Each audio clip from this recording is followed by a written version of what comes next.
This morning, on a live phone call with NBC News anchor Kristen Welker, Donald Trump said 7 words that instantly sent oil traders, global economists, and foreign ministries into emergency mode. The terms aren't good enough yet. Iran, according to Trump himself, is ready to talk, ready to negotiate, ready to end a war that has already killed more than 1,400 people, closed the world's most critical oil lane, and sent crude prices to their highest point since Russia invaded Ukraine in 2002. And Trump said no, not yet. The terms aren't good enough. While he said that, while those words were still echoing across trading floors from New York to Tokyo, U.S. and Israeli warplanes were already in the air bombing Isfahan. Iran's missiles were already in the air hitting Gulf countries.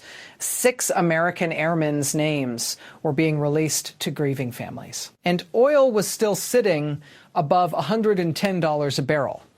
So here's the question that nobody on television is asking clearly enough right now.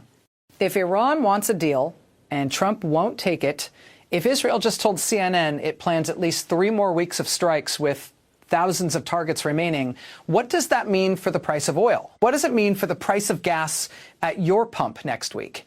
What does it mean for your grocery bill, your retirement account, and whether this war tips the global economy into a recession before summer? I have been going through the documents, the Reuters investigation, the Goldman Sachs research reports, the Bloomberg analysis, and the live statements from both sides since this story broke this morning. Here is what the headlines are missing, and here is why this single rejected deal matters far more than the military story you're being shown on every other channel. Before we go deeper into what Trump actually said, what Iran's real position is behind the scenes, what Israel just revealed about 3 more weeks of bombing, and what Goldman Sachs is now saying about recession risk, make sure you hit the like button and subscribe to this channel right now. This story is moving faster than almost anything I have ever covered. Every hour brings a new development, and the next 72 hours will determine whether oil prices stabilize or make their next major move upward. Subscribe, notifications on. You'll want to be here when the next piece breaks. Quick context. The war began on February 28, 2026, day 1 of what the U.S. military called Operation Epic Fury. American and Israeli forces launched coordinated strikes on Iran's nuclear facilities, missile infrastructure, and military leadership. Iran's supreme leader, Ali Khamenei, was killed. His wife, his mother, and his son died in the same strike. His replacement, Mojtaba Khamenei, was installed by the Revolutionary Guards and has been largely out of public sight since. In the 16 days since then, Iran declared the Strait of Hormuz closed. The U.S. destroyed 28 Iranian mine-laying vessels. 6 U.S. airmen were killed in a KC-135 refueling plane crash in western Iraq, bringing total American deaths to 13. At least 1,444 Iranians have been confirmed dead, according to Al Jazeera's live tracker, including hundreds of civilians. Isfahan has been hit repeatedly. Iran has threatened UAE ports and ordered civilian evacuations near 3 of the Gulf's busiest commercial docks.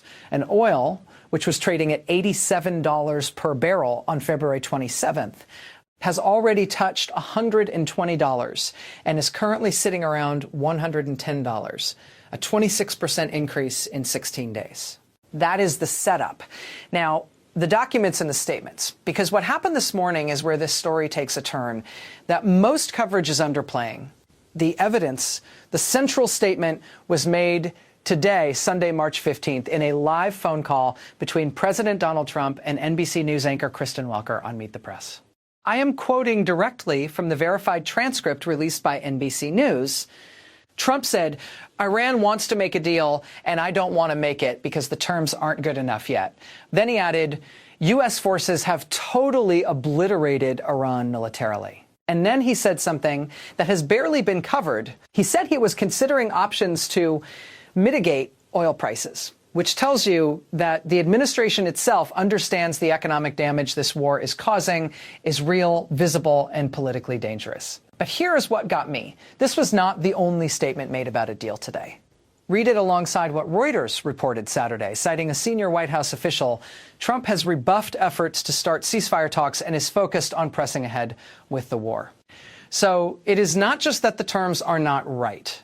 According to Reuters' own sourcing, Trump has been actively rejecting the attempts to even begin talks. Those are not the same thing. Terms aren't good enough implies negotiation is happening. Rebuffed efforts to start talks means the door is not even open. Then read what Bloomberg reported Sunday. Trump rejects deal with Iran on current terms as war rages on. Bloomberg confirmed no counteroffer has been made, no channel has been formally opened, and no timeline for talks exists. I went through these three sourced statements 3 times. The pattern is clear. There is a gap between what Trump is saying publicly on NBC, Iran wants a deal, and what is actually happening according to Reuters and Bloomberg sources. The president is projecting strength and a position of leverage. His own White House is simultaneously confirming that he has refused to even start the conversation. That gap matters enormously for every projection about when this war ends and what oil prices do next, what nobody is covering. Now, here's the detail buried on page 2 of every article that should be on the front page of every financial publication in the world. Iran's position is not what Trump described. While Trump told NBC that Iran wants to make a deal, Iran's own foreign minister, Abbas Araghchi, said something completely different. Bloomberg reported Sunday, citing 2 senior Iranian sources, Iran has not asked for a ceasefire and sees no reason for talks with the U.S. The BBC confirmed this directly, citing Iranian statements made today. Iran has not asked for ceasefire and sees no reason for talks with U.S. Iranian minister says. The Jerusalem Post reported Iran's actual ceasefire condition, published Friday. Iran will only agree to a ceasefire if the U.S. and Israel guarantee they will never strike Iran again in the future. That is not a negotiating position. That is a condition no American president could accept publicly without ending his political career.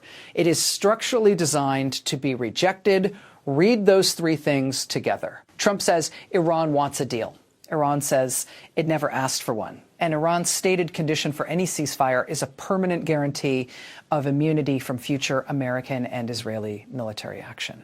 There's no deal. There's no deal being discussed. There is no channel through which a deal is being negotiated.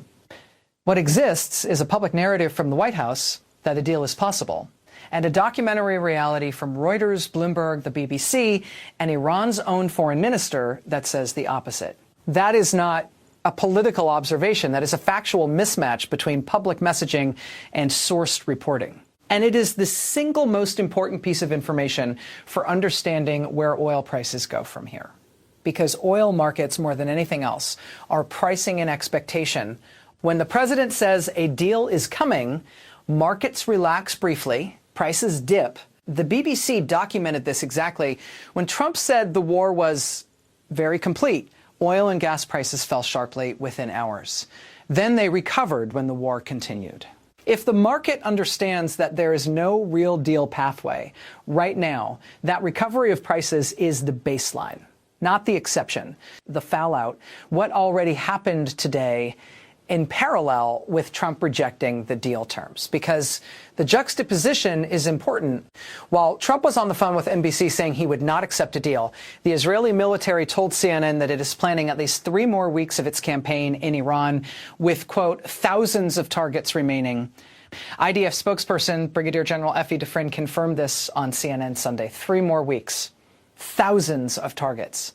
That is not a military winding down.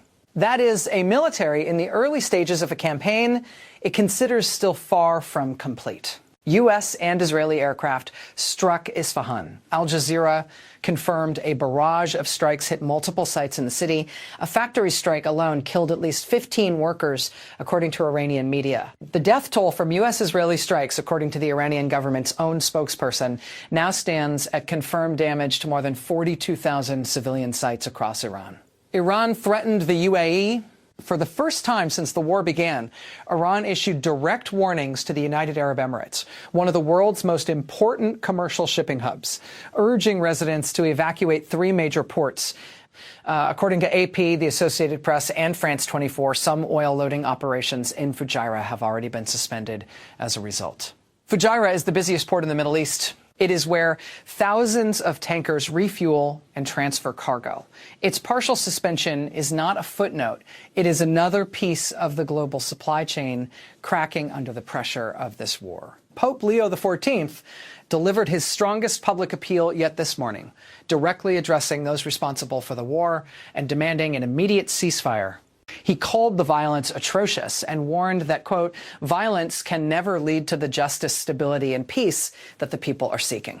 When the Pope speaks like this, not in general terms, but directly at the leaders who launched a war, it tells you the international pressure for de-escalation is reaching levels that have not been seen since the early days of the Ukraine invasion. Goldman Sachs cut its U.S. economic outlook this week.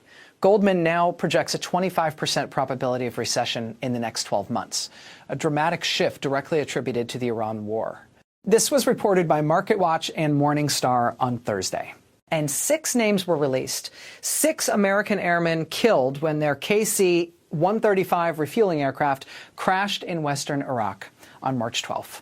The Pentagon confirmed their identities today. Total U.S. military deaths since Operation Epic Fury began. 13 confirmed service members. Real people, real families, real funerals being planned while this war continues, because the terms are not good enough yet. All of that happened in the same window of time Trump was on the phone telling NBC a deal might be close. The other side, and where they have a point, I want to be fair here because there are real counter-arguments and they deserve honest treatment. The Trump administration's core argument is this. If you negotiate from a position of incomplete military success, you lock in a deal that Iran can later circumvent. The goal, according to National Thailand's reporting on Trump's position, is that any deal must include a permanent resolution of the nuclear issue. Not just a ceasefire, but a commitment that Iran dismantles its nuclear program. If you stop the bombing before that is achieved, Iran rebuilds and you are back here in 5 years. That is a strategically coherent position. U.S. Ambassador to the UN, Mike Waltz, said directly on Fox News Sunday that military options for Iran's nuclear program are, quote, focused and targeted, signaling the administration believes it can still achieve a decisive outcome through continued military action. If that assessment is correct, waiting for better terms has a logic. Senator Tom Cotton, a consistent administration ally on Iran, argued that every additional day of strikes degrades Iran's military capacity further, which improves the eventual deal terms. Wait long enough, strike hard enough, and you negotiate from total dominance rather than partial advantage. That is not an irrational position. And there is a third point worth acknowledging. Iran's stated ceasefire condition, a permanent guarantee of no future strikes, is genuinely impossible for any U.S. president to sign. It would mean permanently constraining American military options in the region. Trump rejecting that specific condition is not obstruction of peace. It is a rejection of a condition designed to be rejected. But here is where the counter-argument breaks down. And it is worth saying clearly, Reuters reported Saturday, citing sources directly inside the White House, that Trump has rebuffed efforts to even start talks, not rejected specific terms, refused to open a channel.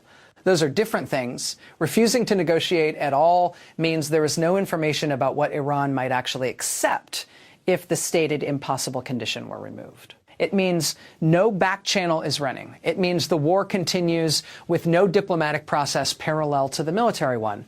And Israel saying 3 more weeks with thousands of targets is not a step toward resolution. It is a commitment to 3 more weeks of uncertainty for oil markets, global shipping, and the Strait of Hormuz. The economic cost of 3 more weeks is not abstract. I am going to show you exactly what it is. Backstory, how we got here. This did not come out of nowhere. The gap between public deal talk and private rejection has a history. March 4th, Bloomberg reported that Iran's Ministry of Intelligence had quietly reached out to the U.S. to explore the possibility of ending the war. Iran immediately denied it. U.S. officials offered no comment. 2 governments, both of whom claim the other wants to negotiate, both publicly refusing to confirm any contact. That story vanished in 48 hours. March 8th, Iran's Foreign Minister Abbas Araghchi appeared on NBC's Meet the Press directly on the same program where Trump spoke today and said Iran would fight until, quote, the war ends permanently. He did not say Iran wanted a deal. He said Iran would fight. March 11th, Bloomberg reported from intermediaries in the region that Iran's actual ceasefire demand was a guarantee of no future U.S. or Israeli strikes. This condition was communicated through regional intermediaries, not directly. No American official publicly responded to it. March 12th, Trump's administration was still publicly describing the war as nearly complete. Very complete, pretty much, Trump said. Oil fell $4 in 15 minutes on that statement, then kept going. March 13th, Goldman Sachs, Bank of America, and Reuters all published revised economic forecasts, acknowledging the war's impact was no longer a short-term spike, but a structural disruption requiring recalibrated projections. March 14th, Reuters published, Trump has rebuffed ceasefire efforts. March 15th, today, Trump goes on NBC and says the terms are not good enough yet, as if a negotiation is in progress. But according to Reuters sourcing from the day before, no negotiation is in progress. Pattern, public confidence, private rejection, economic damage accumulating, markets briefly calmed by deal talk. Then reality resumes. Every time, since day one. What happened this morning, scene by scene, 9 a.m. Eastern, Kristen Welker's phone rings. It is the President of the United States calling in to meet the press. The call lasts nearly 30 minutes. In the first section of the interview, Trump says Iran has been militarily defeated. He uses the phrase total obliteration. He claims U.S. forces have destroyed a large amount of Iran's leadership. Then Welker asks directly about a deal. And this is where the sentence lands. Iran wants to make a deal, and I don't want to make it because the terms aren't good enough yet. Markets move immediately. Brent crude ticks down slightly on the brief implication that a deal is possible. Within 20 minutes, analysts begin reading the rest of the statement. The phrase not good enough yet contains a qualifier. It implies current terms are insufficient, not that a deal is the direction. It implies Trump controls the timeline. It gives no indication of what terms would be sufficient. 10:44 a.m. Eastern. CNN publishes its live update confirming President Donald Trump says the U.S. is not yet prepared to make a deal with Tehran. The CNN framing is slightly harder than Trump's own words, but accurate. Within the same hour, the IDF spokesperson tells CNN, 3 more weeks, thousands of targets by noon, Brent crude has recovered fully from its brief dip. The momentary deal optimism has been priced back out. Oil sits above $110. By 2 p.m. Eastern, multiple outlets confirm Iran has renewed threats against UAE ports. Some operations at Fujairah have been suspended. By 3 p.m. Eastern, Pope Leo XIV is at the Vatican window in Rome, delivering his noon Angelus, the most public moment of his weekly calendar, and directly addressing those responsible for the war. He demands a ceasefire. He uses the word atrocious. The Vatican does not use that word casually. Now, what everyone missed while all of that was happening, buried in the Reuters report from Saturday, one sentence that did not make any headline I have found. A senior White House official confirmed Trump has rebuffed those efforts to start talks and is focused on pressing ahead with the war to achieve better terms.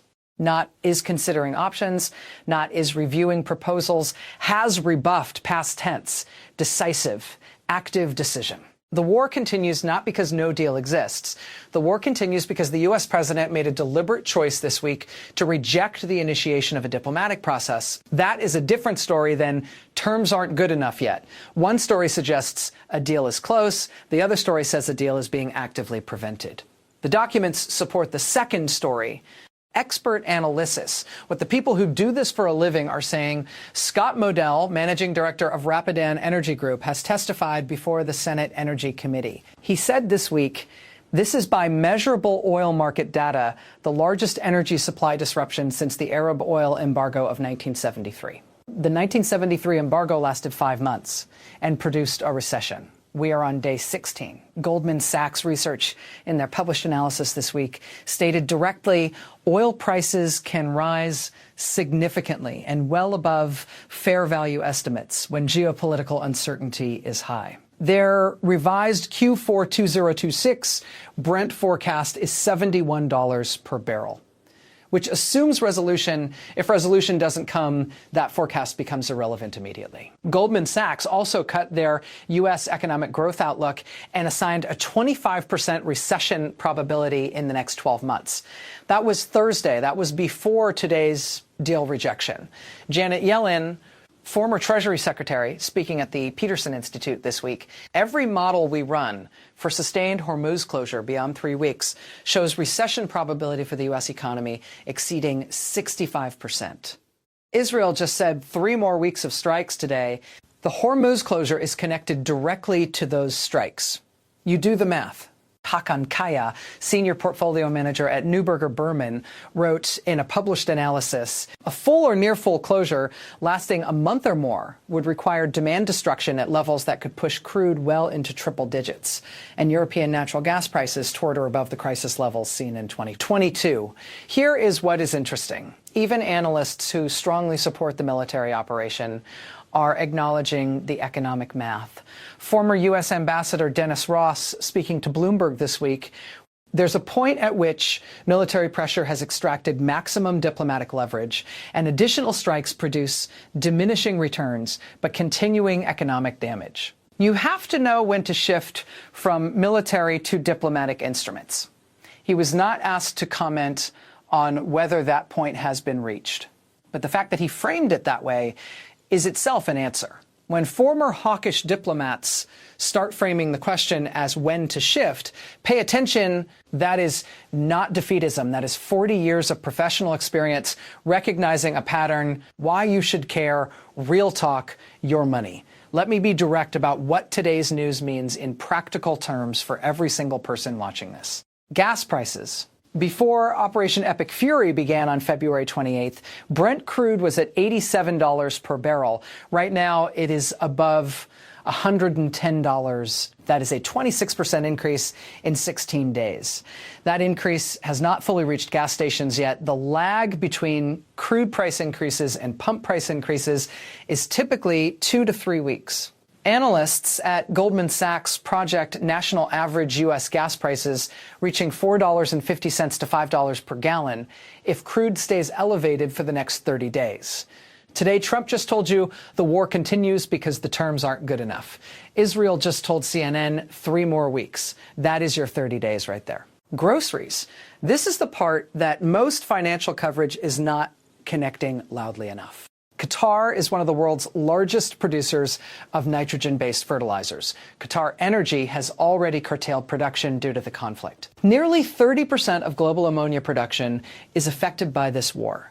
According to the fertilizer spring planting season in the Northern Hemisphere, the planting season that determines what you pay for corn, wheat, and soy in late 2026, begins in the next 4 to 6 weeks. If fertilizer doesn't reach American farmers in the next 3 weeks, they plant less. Less planting means smaller harvests. Smaller harvests mean higher food prices through the end of 2026 and into 2007. The Guardian reported this week that the global food price impact of a sustained Hormuz closure is estimated at 12 to 18% increase within 6 months. That means the price of a $100 weekly grocery run potentially becoming a $112 to $118 weekly grocery run every week for months. Your retirement account, the S&P 500, is down approximately 7% since February 28th. Energy stocks are the only sector performing well, up 14%. Airlines are down 22%. Manufacturing is down between 8 and 15%. If you have a diversified retirement portfolio, and 60 million Americans do, you have already felt this war in your savings. Goldman Sachs assigns 25% recession odds. Ed Yardeni, one of Wall Street's most respected market analysts, puts 35% probability on a market meltdown. JP Morgan warned of a 10% potential stock market decline. Those numbers were before today's deal rejection, before the UAE port threats. The IEA's emergency release, 32 countries unanimously released 400 million barrels of emergency oil reserves, the largest such release in the history of the International Energy Agency. That sounds enormous. It is 4 days of global consumption. It is a bridge. It is not a solution. If the strait stays closed for 3 more weeks, the bridge runs out and the underlying problem is still there. How both sides responded and where they made it worse.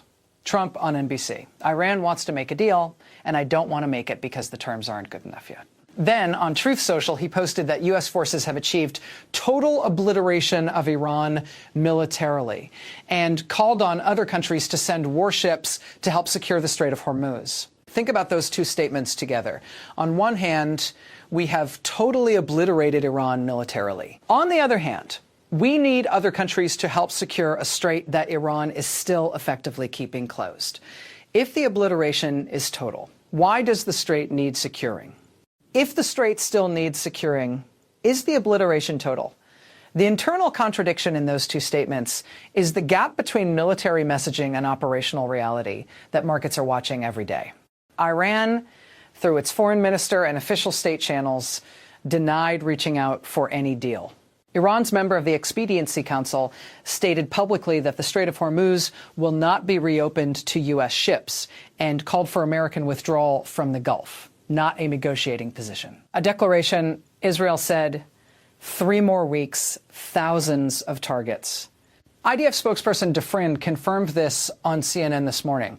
3 more weeks of bombing a country while simultaneously claiming that country wants a deal creates a contradiction that the market is now pricing in daily. Pope Leo XIV demanded a ceasefire directly to the leaders responsible, calling the violence atrocious and warning that bombs cannot create peace. The Vatican is a diplomatic institution with centuries of conflict mediation experience. When the Vatican escalates its public language to atrocious and addresses specific leaders directly, not governments abstractly, but those responsible, it signals that the international pressure for de-escalation has reached a threshold the administration can no longer quietly ignore. The response from the White House to the Pope? Silence. No statement. The response to Iran's denial of wanting a deal? Silence. The response to Israel's 3 more weeks announcement, no pushback, no coordination messaging, just simultaneous claims of military victory and a call for other countries to help with a strait that is still not open. What is still unclear one? What are Trump's actual terms? He said the terms aren't good enough yet. He declined to specify what terms would be sufficient. No reporter on the NBC call pressed him on this. No subsequent briefing clarified it. Without knowing what acceptable terms look like, there is no framework for assessing how far away a deal actually is. 2, why is Iran denying it wants a deal if Trump says it does? One of 2 things is happening. Either back-channel signals that Trump is interpreting as deal-seeking are being publicly denied by Iran for domestic political reasons. Showing weakness inside Iran during a war is politically fatal for any leadership. Or Trump is projecting deal readiness onto a situation where none exists, to manage public perception of oil prices and economic anxiety. Both are possible. Neither has been confirmed. 3. What does Israel's 3 more weeks actually include? Thousands of targets could mean continued air campaigns against military infrastructure. It could also mean an escalation into territory the U.S. has not publicly authorized. Israel and the U.S. have not always coordinated public timelines. 4. What happens to oil if Hormuz stays closed? The models from Goldman Sachs, Neuberger Berman, and Janet Yellen's economic team all give answers that range from uncomfortable to recession triggering. But the market hasn't fully priced in 3 more confirmed weeks yet. When it does, and it will as soon as this week's trading begins Monday, that repricing will be visible. Coming up, dates and events to watch. Monday, March 16th. Markets open in Asia and Europe for the first time since Trump's NBC statement and Israel's 3 weeks announcement. Watch Monday morning, oil pricing, as the first real-time financial verdict on today's news. This week, the IEA emergency oil reserve release begins hitting markets. Watch whether it succeeds in stabilizing prices or whether the continued Hormuz closure and today's no-deal announcement overwhelm the reserve injection. Wednesday, March 18th, the U.S. Federal Reserve's next scheduled communication window, with Goldman Sachs assigning 25% recession odds and inflation pressure from energy prices already building. Watch for any adjustment in Fed language about rate trajectory. Any hint of economic concern from the Fed will move markets harder than anything Trump says on Truth Social. The next 72 hours, Iran's foreign ministry has said it will issue a formal response to Trump's NBC statements. Whatever language they choose will tell analysts whether the position of no ceasefire while attacks continue is hardening or softening. Watch for that statement. 3 weeks from today, approximately April 5th. If Israel's announced timeline holds, this is when the Israeli military campaign is supposed to reach its stated objectives. Every economic model of this war treats that date as an inflection point. Either the campaign concludes and diplomacy begins, or it extends further and every financial projection has to be recalibrated again. Subscribe now. Turn on notifications. Monday morning opens with the first market verdict on everything that happened today. When oil moves, and it will, I will have the analysis up before most outlets have loaded their templates. Where we are right now, the complete picture. Day 16 of the Iran war. Here is the full state of play as of Sunday, March 15th, 2026. The deal. Trump says Iran wants one. Iran denies it. Trump is not ready. Reuters confirms Trump rejected even starting talks. Iran's stated condition, no future strikes guaranteed, is structurally unacceptable to any U.S. president. There is no active negotiation. There is no diplomatic channel confirmed to be running. The military campaign, Israel says 3 more weeks, thousands of targets. U.S. struck Karg Island, Iran's oil hub, on March 14th. 90-plus military targets hit. Isfahan bombed again today. 15 factory workers confirmed dead. U.S. and Israeli strikes have hit 42,000-plus sites across Iran, per Iranian government figures. Total confirmed dead, 444-plus Iranians, 13 U.S. service members, 15-plus Israelis, 19 in Gulf countries. The economy. Oil started at $87 on February 28th, hit $120, currently above $110. Goldman Sachs, 25% recession odds. IEA released 400 million barrels. 4 days of global supply. Gas prices rising, grocery prices following, retirement accounts down 7% across the S&P. The Strait, Iran said today it will not reopen to U.S. ships. India is the only country Iran is allowing through. 0 commercial tankers have made the full transit in 16 days. Mines are still in the water. The escalation today, Iran threatened UAE ports. Fujairah operations partially suspended. Pope Leo XIV demanded ceasefire, calling the violence atrocious. 2,500 U.S. Marines being deployed to the region. Trump rejected deal. Israel confirmed 3 more weeks. Trump's public position, Iran militarily obliterated. Deal possible, but terms not good enough. Other countries asked to send warships to help secure Hormuz. The documented reality, Reuters says ceasefire talks have been rebuffed. Iran says no talks requested and no talks possible while bombing continues. Israel is planning minimum 3 more weeks of strikes. Between those two narratives, the presidential messaging and the sourced reporting, lies a gap. And in that gap, oil prices sit above $110. Fertilizer shipments are stalled, pension funds are down, and 13 American families are burying service members whose deaths are now part of a war that the president says is nearly over. But every document, every military announcement, and every market signal says is not. I will be watching Monday morning's oil market open closely. That is the next real signal. When markets price in everything that happened today, the rejected deal, the 3 more weeks announcement, the UAE threats, the continued Hormuz closure, the number that comes out the other side will tell us more than any press conference. Stay with this channel. Subscribe. Notifications on when the markets open, when the Fed speaks, when Iran issues its formal response, when the next document drops. I will break it down the same way. Evidence first, numbers first. What it means for you. First, this war is not nearly over, and the price you pay for that at the gas pump, in the grocery store, in your retirement account is not nearly done rising.